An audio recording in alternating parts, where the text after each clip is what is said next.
Hello, my name is Rev Comrade Rowley, and welcome to CLACCA ULC Home Group Bible Studies. I will just put the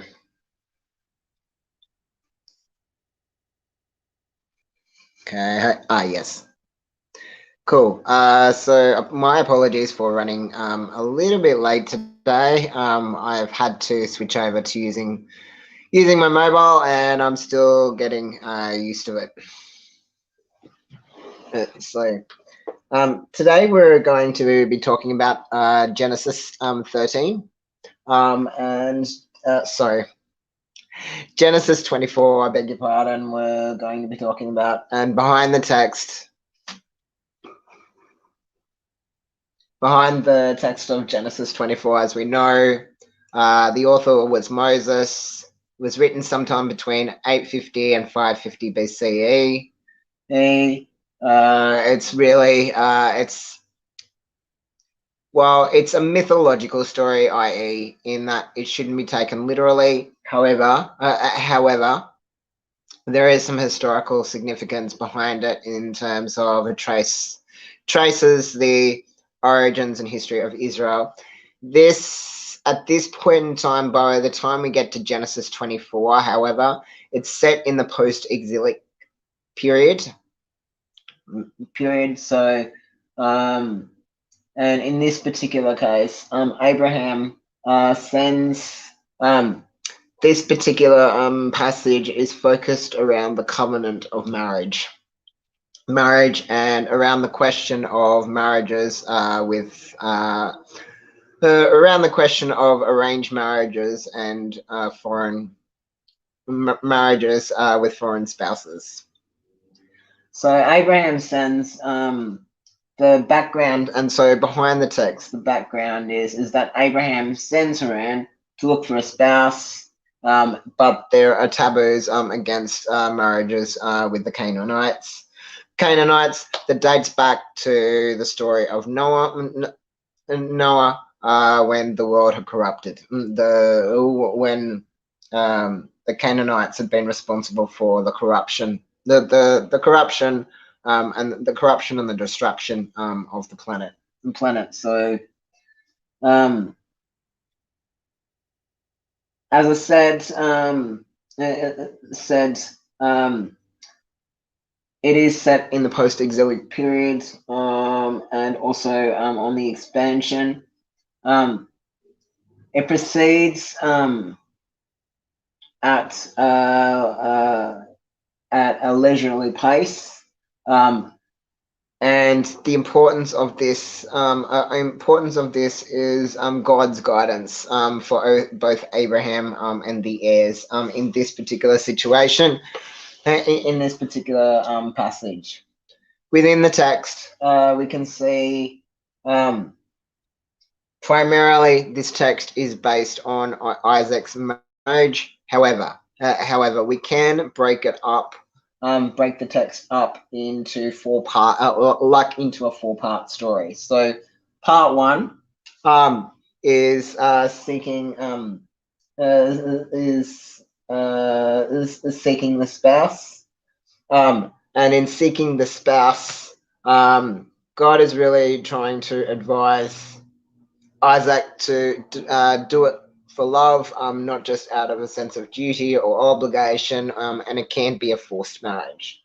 So that's in Genesis 24, 1 to 9, and then 24, 10 to 14. Isaac has to make a decision on which spouse to choose. Then from 15 to 61, there is basically they spend time prayerful discerning with it, whether this decision is the right decision or not. And then from 62 to 67, we then hear Isaac's perspective on the matter. The key passage is the key point of this four-part series is that God's not advising them to rush into it, and God is God is re-emphasizing the message that this cannot be an arranged marriage, and this cannot be an arranged marriage, and this cannot be a forced marriage. So God is re-emphasizing the message that any marriage, for a marriage to occur, to continue the heritage and legacy, etc., it can't be an arranged marriage, and it can't be a forced marriage. Marriage to refugee, a person from their land, etc., etc. And I think the message in front of this text is that marriage is even in the earliest days when in the development of marriage and family relations, marital relations, the marriage still had to be based on love and mutual respect. And so it was, even though there was a practice of arranged marriages going on, the choice had to be the choice had to be mutually consented, because otherwise the marriage is not going to work. Now, we shall soon see in later chapters whether or not this was a truly mutually consented marriage or not, or if it was a bad choice. But at this particular stage, according to the passage,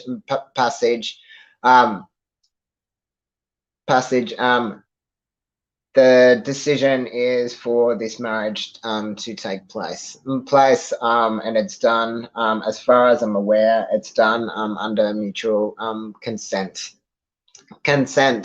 and is a message that marriage cannot be forced upon people, and it cannot. There's nowhere in this particular passage that re-emphasizes that marriage was intended to just be for gay, for cisgender, gay, lesbian, or heterosexual people, but that marriage is based on love and respect, and in no way, shape, or form this passage does not re-emphasize the message that cisgender marriages are the only ideal. So this particular passage, it also is a reminder of even in a culture in which arranged marriages were practiced, that the marriage, there still had to be consent. There still had to be mutual consent. Otherwise, the marriage couldn't take place. If it was a forced marriage with a foreigner, and it re-emphasizes the message with God's guidance that the marriage has to be based on love and mutual respect. Well, that's all, regardless of sexuality or gender. Well, that's all for today. Thank you very much for joining us. Please join us at 5 o'clock, in which we will give you an update on all the events, update and a recap of all the events that have happened this week for Transgender Day of Remembrance. God bless, and see you at 5 o'clock.